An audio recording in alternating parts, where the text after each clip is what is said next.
어렸을 적 누구나 한 번쯤은 상상했을 겁니다. 거대한 티라노사우루스가 눈앞에서 포효하며 땅을 뒤흔드는 장면을 말이죠. 1993년 개봉한 스티븐 스필버그 감독의 걸작 영화 주라기 공원은 우리에게 그저 꿈만 같던 상상이 과학적으로 실현될 수 있다는 압도적인 희망을 심어줬습니다. 호박 속에 갇힌 모기에게서 공룡의 피를 채취하고 그 피 속에 담긴 DNA를 추출하여 복제한다는 기발하면서도 설득력 있는 시나리오는 전 세계인의 마음을 사로잡기에 충분했습니다. 우리는 영화를 보며 언젠가는 우리 눈앞에 살아있는 공룡이 나타날 것이라는 막연한 기대감에 부풀었습니다. 웅장하고 신비로운 배경 음악이 더욱 고조되며 시청자의 몰입을 유도합니다. 하지만 지금은 2024년 주라기 공원이 개봉한 지 30년이 훌쩍 넘는 시간이 흘렀습니다. 인류는 그동안 눈부신 과학기술의 발전을 이루어냈습니다. 달을 넘어 우주를 탐사하며 미지의 영역을 개척하고 있고 상상 속에서만 존재하던 인공지능은 이제 우리의 일상 깊숙이 파고들어 삶의 방식을 송두리째 바꾸고 있습니다. 유전자 편집 기술은 나날이 발전하여 난치병 치료의 희망을 제시하고 생명공학 분야는 전에 없던 속도로 진화하고 있습니다. 그런데도 우리가 그토록 꿈꾸던 공룡은 아직도 스크린 속, 즉 영화 속에만 머물러 있습니다. 이토록 발전된 과학 문명 속에서 왜 우리는 살아있는 공룡을 만날 수 없는 걸까요? 수많은 공상, 과학 영화와 소설 속에서 끊임없이 등장하며 우리의 상상력을 자극하는 공룡 복원은 왜 이토록 불가능에 가까운 미션으로 남아있는 것일까요? 배경음악이 점차 미스터리하고 긴장감 넘치는 분위기로 전환됩니다. 오늘 우리는 바로 이 질문에 대한 답을 찾아 공룡 복원, 과학의 가장 은밀하고 도전적인 최전선을 탐험하고자 합니다. 영화 주라기 공원이 제시했던 환상적인 시나리오가 왜 현실에서는 산산조각 날 수밖에 없었는지, DNA라는 생명의 기본 설계도가 지닌 치명적인 한계는 무엇인지 심층적으로 파헤쳐 볼 것입니다. 더 나아가 과학자들이 영화와는 전혀 다른 방식으로 마치 비밀리에라도 추진하는 듯한 닭 공룡 프로젝트의 충격적인 실체와 그 뒤에 숨겨진 과학적 논리, 그리고 현재까지의 놀라운 성과들까지도 면밀히 살펴볼 예정입니다. 약 20분 동안 우리는 이 거대한 과학적 역설, 즉 공룡을 향한 인류의 열망과 냉혹한 현실 과학 사이의 간극의 비밀을 낱낱이 파헤쳐 봅시다. 자, 이제 6,600만 년 전 멸종한 고대 생명체를 되살리려는 인류의 장대한 여정 속으로 함께 떠나시죠. 공룡 복제가 불가능한 가장 치명적인 그리고 근본적인 이유는 바로 시간이라는 넘을 수 없는 벽 때문입니다. 공룡은 지구상에서 마지막으로 모습을 감춘 지 무려 6,600만 년이라는 상상조차 하기 힘든 아득한 시간이 흘렀습니다. 지구의 지질학적 시간 규모로도 엄청난 이 시간은 생명의 근원인 DNA가 온전히 보존될 수 있는 한계를 아득히 초월합니다. 문제는 바로 DNA의 생물학적 유통기한이 존재한다는 점입니다. 분자 생물학자들의 끊임없는 연구와 정밀한 분석 결과에 따르면 DNA의 반감기는 약 521년으로 추정됩니다. 여기서 반감기란 특정 물질의 양이 절반으로 줄어드는 데 걸리는 시간을 의미합니다. 즉, 원래 존재하던 DNA의 절반이 자연적인 분해 과정을 거쳐 사라지는 데 걸리는 시간이 평균적으로 521년이라는 것입니다. 이 무서운 속도로 DNA가 지속적으로 분해되고 소멸된다고 가정했을 때 생명체로서 의미 있는 유전 정보를 담고 있는, 다시 말해 복제에 활용될 수 있을 정도로 온전한 형태의 DNA가 남아있을 수 있는 이론적인 상한선은 대략 100만 년에 불과하다는 것이 과학계의 지배적인 의견입니다. 화면에는 DNA 이중 나선 구조가 서서히 부서지고 흐트러지는 그래픽 효과가 나타나며 시간의 흐름에 따른 DNA의 손상을 시각적으로 표현합니다. 우리가 되살리고자 하는 공룡들은 6,600만 년 전에 멸종했습니다. 이 시간은 DNA가 유의미하게 보존될 수 있는 이론적 한계치인 100만 년을 무려 수십 배나 초과하는 어마어마한 시간입니다. 따라서 6,600만 년 전의 공룡 DNA가 완벽하고 완전한 게놈 정보를 온전히 유지한 채로 남아있을 확률은 수학적으로 0에 가깝다고 해도 과언이 아닙니다. 이것은 단순히 현재의 과학기술 수준이 부족해서 해결할 수 없는 문제가 아닙니다. 아무리 기술이 발전한다고 해도 이미 분해되어 사라진 것을 다시 만들어낼 수는 없는 노릇입니다. 이는 기술적인 한계 이전에 DNA 분자 자체의 근본적인 생물학적 특성과 물리적인 안정성이라는 본질적인 한계에 직면한 것입니다. 따라서 직접 복제를 통한 공룡의 부활은 안타깝게도 결코 이루어질 수 없는 꿈에 가깝습니다. 그렇다면 영화 주라기 공원에서 제시된 시나리오, 즉 호박 속에 갇혀 수천만 년을 보낸 모기의 몸속에서 채취한 피로부터 공룡 DNA를 얻어 복제한다는 이야기는 어떨까요? 많은 이들에게 희망을 주었던 이 매력적인 설정 역시 냉혹한 과학적 현실 앞에서는 무참히 깨지고 맙니다. 안타깝게도 이 시나리오는 과학적 사실과는 상당한 거리가 있습니다. 영화 속에서 호박은 마치 타임캡슐처럼 DNA를 완벽하게 보존하는 신비로운 물질로 그려졌지만 실제 과학적 연구 결과는 전혀 다릅니다. 화면에는 호박 속 모기의 이미지와 함께 DNA 분석, 실패를 나타내는 그래프나 데이터 이미지가 교차하여 나타납니다.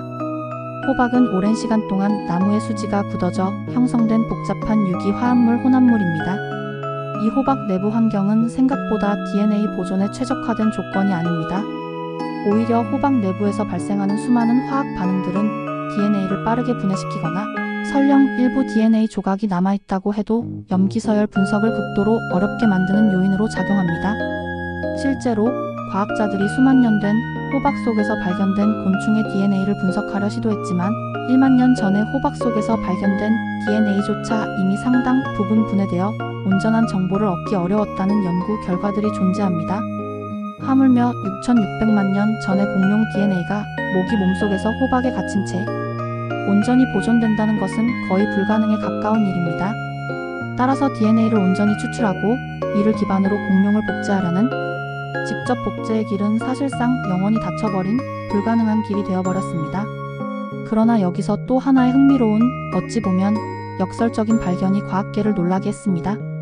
2007년 고생물학자 메리 슈와이처 박사 연구팀은 6,800만 년 전 백악기 시대에 살았던 티라노사우루스 렉스의 뼈 화석에서 놀랍게도 소량의 콜라겐 단백질 조각 7개를 추출하는 데 성공했다고 발표했습니다. 이 발표는 당시 학계에 엄청난 파장을 일으켰습니다.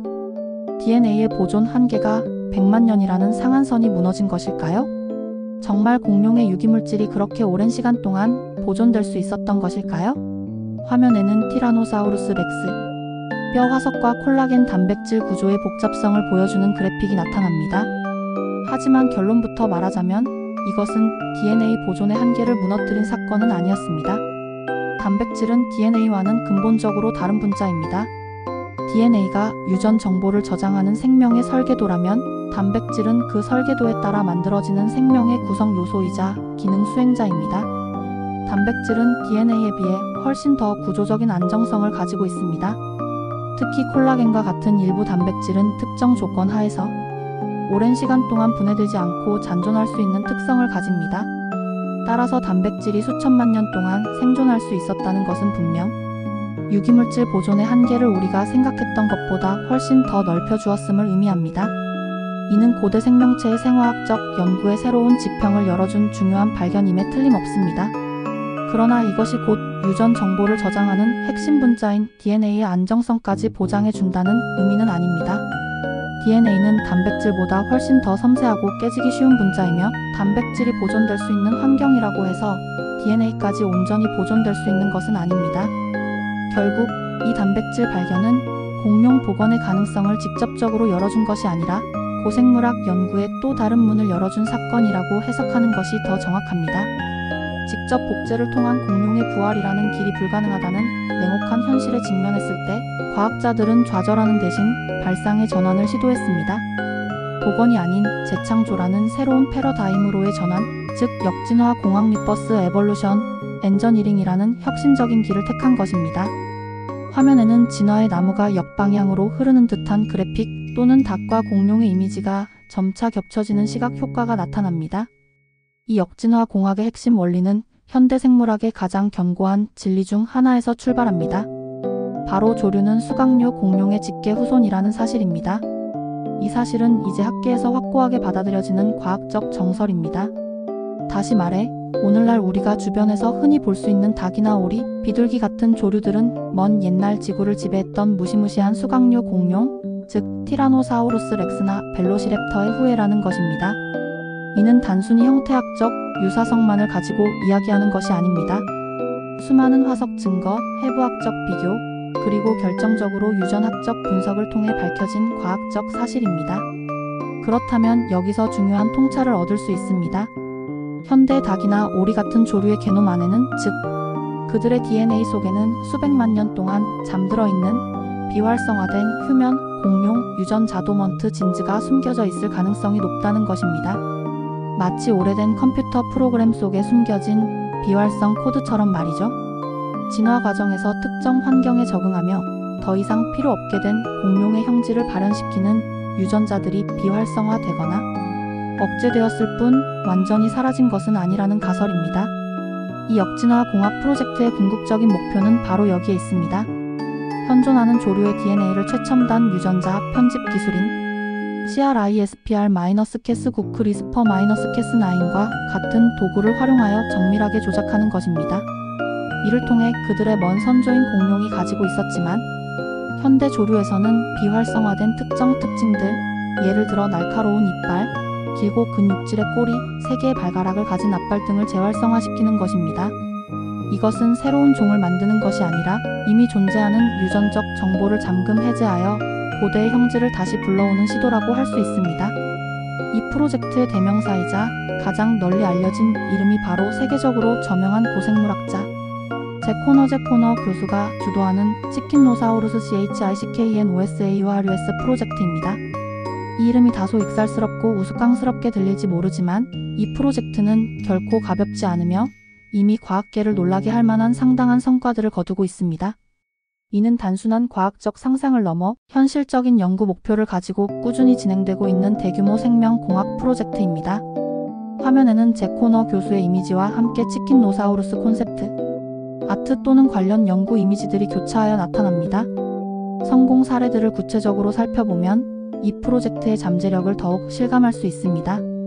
2015년 미국 예일 대학교와 하버드 대학교 공동 연구진은 닭 배아의 발달 과정에서 중요한 역할을 하는 특정 유전자를 조작하여 닭의 부리 발달 경로를 성공적으로 억제했습니다. 그 결과 현대 조류의 특징인 부리 대신 고대 공룡과 매우 유사한 형태의 주둥이 스나우트 구조를 가진 닭 배아를 만드는 데 성공했습니다. 이는 닭의 게놈 안에 공룡의 주둥이 형성 유전자가 여전히 잠재되어 있었음을 증명하는 획기적인 결과였습니다. 또한 칠레 대학교의 연구진은 또 다른 놀라운 성공을 거두었습니다.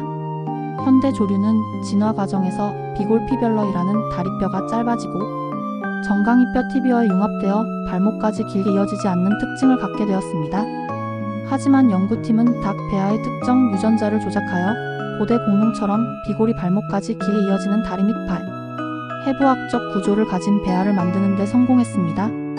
이는 닭의 유전자 속의 공룡의 다리, 구조를 재현할 수 있는 정보가 여전히 남아있다는 것을 보여주는 강력한 증거입니다.